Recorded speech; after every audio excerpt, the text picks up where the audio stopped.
पौष महिन्यातील अमावस्या हा हिंदू धर्मामध्ये विशेष महत्त्वाचा दिवस मानला जातो. यावर्षी हा दिवस 29 जानेवारीला येत आहे. या दिवशी पवित्र नद्यांमध्ये स्नान, पितरांना तर्पण तसेच दान धर्म करण्याची परंपरा आहे. धार्मिक दृष्टिकोनातून ही अमावस्या केवळ श्रद्धा आणि परंपरा यांच्याशी जोडलेली नसून ते आध्यात्मिक साधनेचा एक महत्त्वाचा भाग मानली जाते. पौष अमावस्येचे धार्मिक महत्त्व नेमके काय आहे?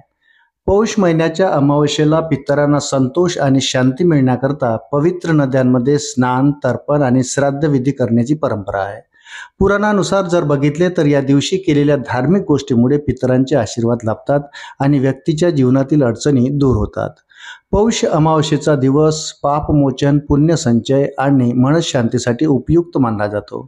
मौनी अमावस्येच्या दिवशी पवित्र नद्यांमध्ये स्नानाचे काय महत्त्व आहे?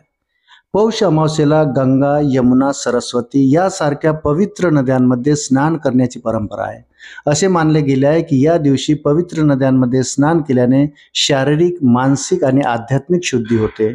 ज्यांना नद्यांपर्यंत जाणे शक्य नसते त्यांच्यासाठी घरच्या घरी गंगाजल वापरून स्नान करण्यास सांगितले जाते. स्नानानंतर सूर्याला अर्घ्य देणे आणि प्रार्थना करणे ही देखील एक महत्त्वाची परंपरा आहे. व्हिडिओ जर आवडला असेल तर त्याला लाईक करा आणि कमेंटमध्ये गंगा माता की जय जरूर लिहा आणि अशाच नवनवीन माहितीसाठी माझ्या चॅनलला सबस्क्राईब जरूर करा. पौष अमावस्येला दान धर्माचा खूप मोठा अर्थ सांगितला गेला आहे. अन्न, वस्त्र, तूप, तेल, धान्य किंवा गरजू व्यक्तींना आवश्यक वस्तूचे दान करणे पुण्याचे काम मानले जाते.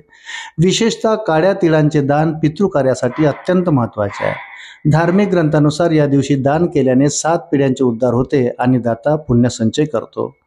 मौनी अमावस्येच्या दिवशी पितृकार्याला आहे विशेष महत्त्व.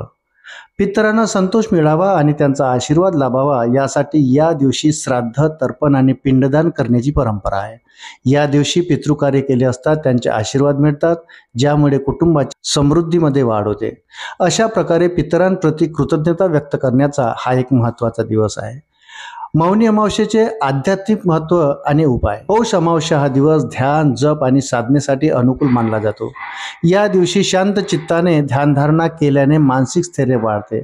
घरात गाईच्या तुपाचा दिवा लावल्याने वातावरण शुद्ध होते. सूर्याला अर्घ्य देऊन प्रार्थना केल्यास शारीरिक व मानसिक ऊर्जा वाढते. धार्मिक महत्त्वाच्या जोडीने पौष अमावस्येला शास्त्रीय महत्त्वही आहे. अमावस्या ही चंद्राच्या नवीन चक्राची सुरुवात मानली जाते. या बदलाचा परिणाम मानवी मनावर होतो, ज्यामुळे अनेक जण मानसिक अस्थिरता अनुभवू शकतात. अशा वेळी ध्यान, पूजा आणि शांततेचा मार्ग स्वीकारल्यास मानसिक स्थैर्य लाभते. धन्यवाद.